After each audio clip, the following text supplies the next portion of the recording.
Jalan-jalan sore muterin kota San Andreas.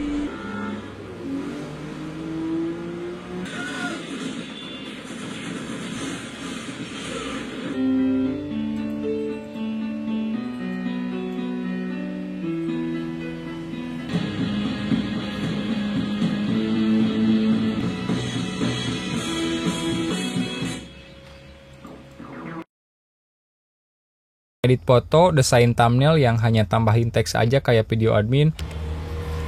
Halo semuanya, selamat datang kembali di konten unboxing barang murah yang tentunya berkualitas dari internet di channel Press Budget. Sekarang 5 Oktober 2025 ya. Unboxing paket motherboard yang akan kita gunakan untuk merakit PC. Total 300.000 lebih 3.000 lebih tepatnya ya. Untuk paket motherboardnya seperti ini. Dalamnya ada RAM 1 keping, cooling, prosesor, sama mainboard. Jadi nanti yang akan kita beli dari luar selain paketan ini, power supply sama SSD-nya ya. Jadi di rakitan kali ini 300.000 kita akan pakai SSD. Performa apa dan spesifikasi seperti apa yang bisa kita dapatkan di Oktober 2025 ini. Mari lanjut ke videonya untuk kita unboxing. Let's go.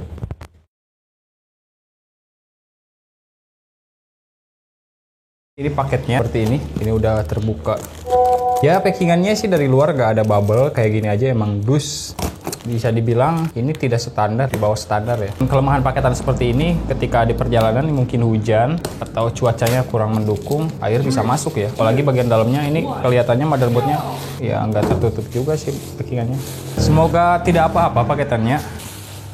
Jadi ini mainboard dari G41 dengan prosesor Core 2 Duo. Seriesnya nanti kita lihat dapat series apa. Untuk merek mainboardnya, kata si penjual mainboardnya dari Extreme. Nanti kita lihat BIOS-nya. Mengingat ini mainboard jadul, tapi di sini boardnya udah hitam semua. Bahkan sampai ke SATA-nya juga hitam nih, gak ada yang merah, gak ada yang warna-warna apa-apa gitu. Bahkan ke slot PCIe, powernya juga semuanya hitam. Ini cukup baik. Nanti kita ulas lah ini spesifikasinya seperti apa detailnya. Untuk front panelnya ada di sebelah pinggir. Ini aneh juga sih sebenarnya. Agak kurang rapih nanti ya di setupnya. Port SATA-nya ada di bagian pinggir. Wih, di sini kelihatan ya. Mungkin ini gara-gara perjalanan juga. Sampai bengkok ya ini. Waduh.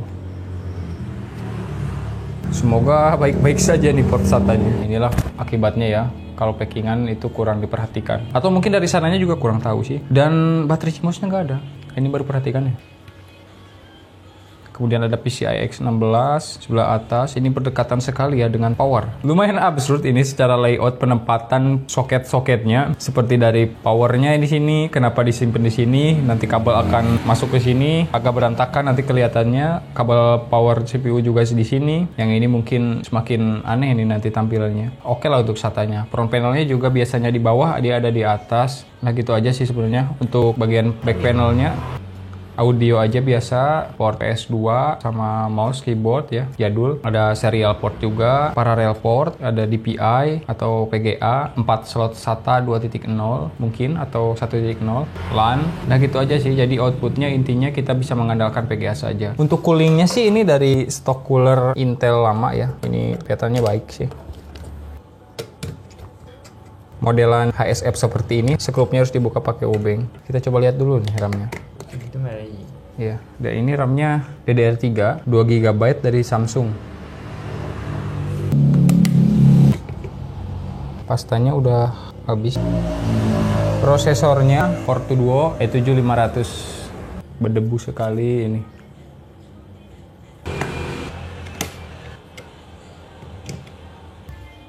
Pastanya biasa aja nih, pasta suntikan gini.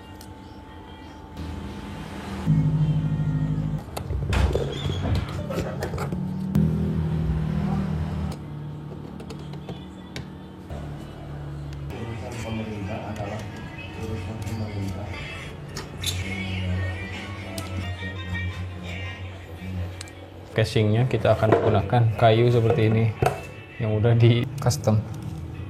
Ini seperti di sini. PSU-nya menggunakan Simbada 380 watt SMP yang ada tombol on off-nya. Simpan di sini. Seperti yang Admin bilang tadi, ini akan berantakan sekali tampilannya karena dari layout atau penempatan dari soket-soketnya juga udah berantakan dari awal. Dan ini ke sini. Untuk storage-nya menggunakan DST SSD 128 GB. Jadi SATA 1 itu yang sebelah bawah. Ini SATA yang 1, SATA 2, SATA 3, SATA 4. SATA 1 dan SATA 2 itu yang tadi bengkok ya. Semoga baik-baik saja.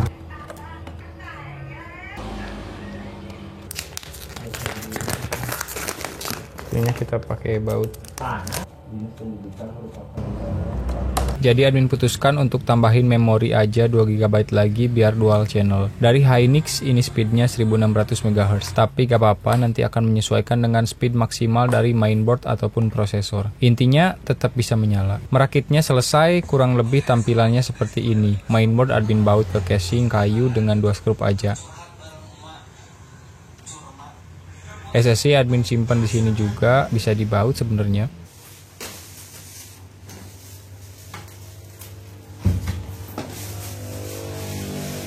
Baterai CMOS-nya admin ambil dari mainboard lain. Kalau nggak ada juga nggak apa-apa sebenarnya. Paling kalian akan bolak-balik BIOS untuk melakukan setting karena tidak bisa nge-save. Makanya admin ambil dulu dari motherboard lain biar proses syutingnya tidak terlalu panjang atau tidak terlalu ribet lah. Kalau mau beli juga murah, di bawah Rp1.000 udah dapet ada yang jual. Untuk motherboard umum tipenya CR2030. Beda di ukuran atau ketebalan aja. Sebelum dihidupkan, admin pasangin dulu perkabelannya. Ada kabel mouse, kabel keyboard, kabel PGA sebagai display, kabel USB speaker, nanti admin tambahin flashdisk juga sekalian biar menuhin port USB-nya. Buat ngetes fungsi aja.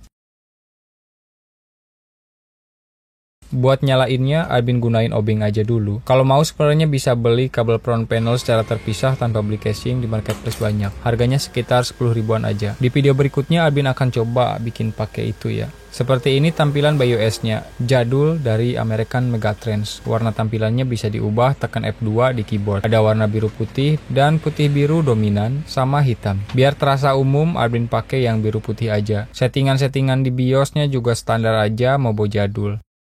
Setelah masuk Windows, di sini admin pakai Windows 8.1, sistem partition 64 bit, GPT atau UEFI. Bootingnya cukup cepat karena kita pakai SSD. Untuk mengetahui performanya, admin coba tes dulu dari yang ringan-ringan, cek suhu idle dengan HW monitor, tapi di sini kayaknya sensor suhunya tidak berfungsi. Admin tungguin kurang lebih 5 menit, suhunya tetap tidak berubah di monitor, tetap di 42 derajat. Dan setelah admin tes-tes pun nanti suhunya tetap sama. Jadi ini fix ngebug atau ya memang sensor suhunya tidak bekerja. Sebelum ke performa, admin tes dulu speednya dan performa SSD DST 128 GB di mainboard G41 ini. Harddisk Sentinel oke, 100/100%. Benchmark speednya menggunakan Crystal Disk Mark dengan menggunakan repetitive 3. Speed readnya mendapatkan 164,62 MB dan write-nya 208,22 MB. Masih cukup tinggi mengingat ini motherboard jadul yang slot SATA-nya belum SATA 3. Kalau standarnya SSD ini jika dipasangkan pada motherboard dengan slot SATA 3 bisa dapat speed kisaran 400 sampai 480 MB-an. Kalau hoki bisa dapat 500 MB-an. Sebelum ke pengujian secara langsung, admin coba tes benchmark dulu menggunakan Cinebench R15. OpenGL-nya tentu saja tidak bisa dan skor CPU-nya hanya dapat 152 CB. Admin coba produktif dulu aja sebelum tes main game. Coba install FL Studio 20. Admin di sini coba import project file kerjaan admin dari PC pribadi. Di sini dengan beberapa track lancar-lancar aja. Ya memang sebenarnya cukup berbeda ya ketika bikin sequence dari awal sama import project. Kalau bikin dari awal ada prosesnya, jadi beratnya crit akan terasa. Tapi setidaknya dia kuat membuka file proyekan untuk sekedar preview mungkin, tapi ini lancar sih. Buka piano roll, tapi gak tahu kalau coba tambahin plugin, instrumen yang diinstal lagi dari luar. Tambahin Fruity Dance masih lancar juga. Admin coba render aja project ini. Nanti gabungin sama video sekaligus tes edit videonya. Untuk ngedit video, admin instalkan Adobe Premiere Pro CS6, bukan CC. Harus sadar duluan. Import file 1080p 60fps dari HP aja. Ngeditnya potong-potong sembarang aja, pakai musik yang tadi. Di sini kerasa banget untuk previewnya aja sudah sangat berat dan tidak real time. Tentunya ini sangat tidak layak buat diajak profesional dengan settingan 1080p 60fps. Coba di render settingan YouTube 1080p 30fps aja. Prosesnya standar aja, untuk PC jadul tidak bisa dibilang lama, cuma 5 menitan dengan durasi 1 menit. Kita lihat hasilnya ya seperti ini.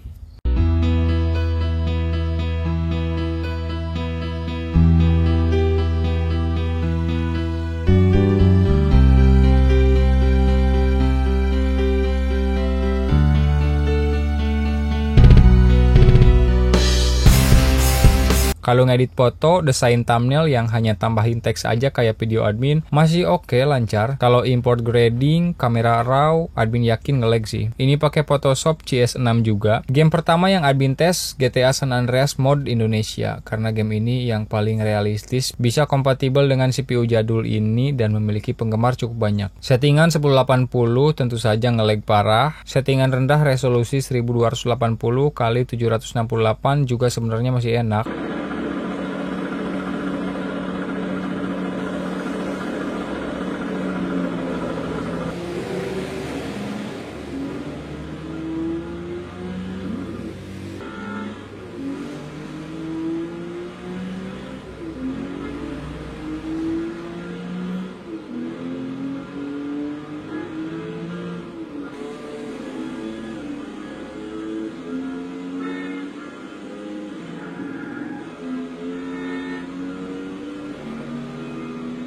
Tapi kalau mau lebih enak lagi, turunin lagi resolusinya ke 800 x 600. Tapi gambarnya jadi kurang jelas. Di 1280 x 768 settingan low aja sih masih enak.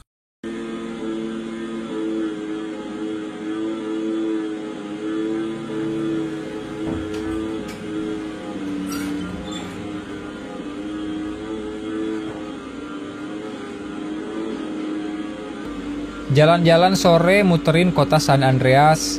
Tapi meski ini settingannya sudah 800 x 600, dalam kondisi ngebut gini kendaraan NPC lain bisa ngebug seperti glitch gitu. Jadi seperti maju mundur gitulah mobilnya. Dan jika kondisinya sudah rame, framenya bisa drop ke 18-12 fps.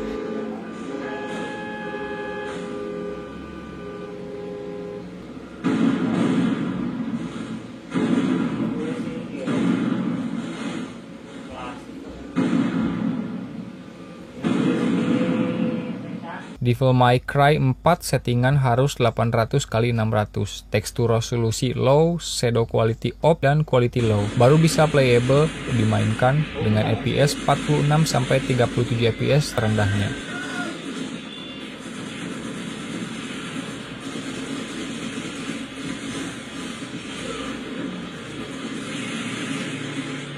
Motherboard, prosesor, RAM 2GB, pan prosesor, admin dapat 110.000.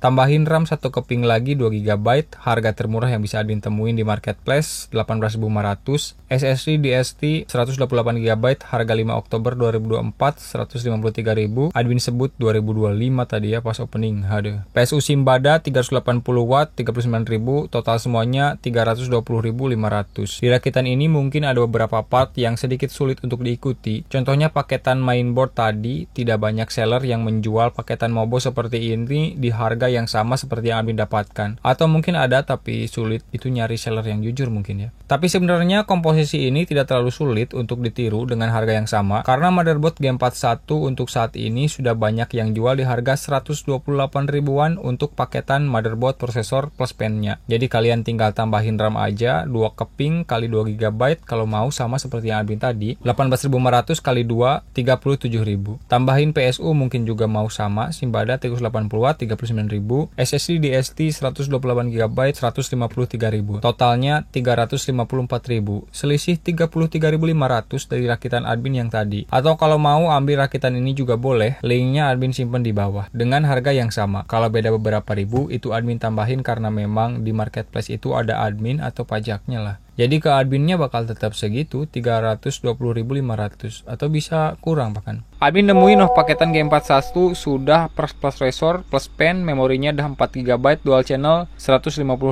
Deskripsinya seperti ini. Admin memang jarang mau merekomendasikan jika unitnya belum benar-benar admin coba. Takutnya tidak sesuai dengan ekspektasi, apalagi admin tahu segmen admin adalah kerehore. Tentunya segala hal mendang-mending dulu, atau budgetnya selalu mepet. Jadi beli barang harus murah tapi langsung bagus. Apalagi biasanya barang yang admin beli cukup menegangkan sebenarnya, besar resiko jongnya lah. Makanya hal-hal semacam semacam ini admin masukin ke segmen nyoba beli juga di channel ini. Kalau bagus admin bilang bagus, unitnya bisa admin rekomendasikan. Kalau jelek bilang jelek. Rakitan ini bukan potensi maksimalnya karena motherboard G41 umum itu rata-rata maksimal memorinya bisa ditambah sampai 8 GB dan prosesornya bisa sampai Core 2 Quad atau Core 2 Extreme yang memiliki 4 core 4 thread. Kalau ini kan masih 2 core aja. Di video selanjutnya admin akan coba compare sejauh mana gap dari prosesor ini ke prosesor Core 2 Quad sekaligus maksimalin kapasitas memorinya dan perbandingan jika pakai GPU eksternal. Kesimpulan, rakit PC ini cocok atau diperuntukkan untuk pekerjaan-pekerjaan ringan seperti office, percetakan, tapi kalau mau diajak main game, tipis-tipis seperti pada video ini masih bisa. Ngedit video cukup berat, foto masih oke. PC ini cocok untuk second PC atau PC kedua, atau buat bahan pembelajaran, atau nyoba rakit PC sendiri, oprek-oprek, langkah awal belajar menuju ke overclockingan 300.000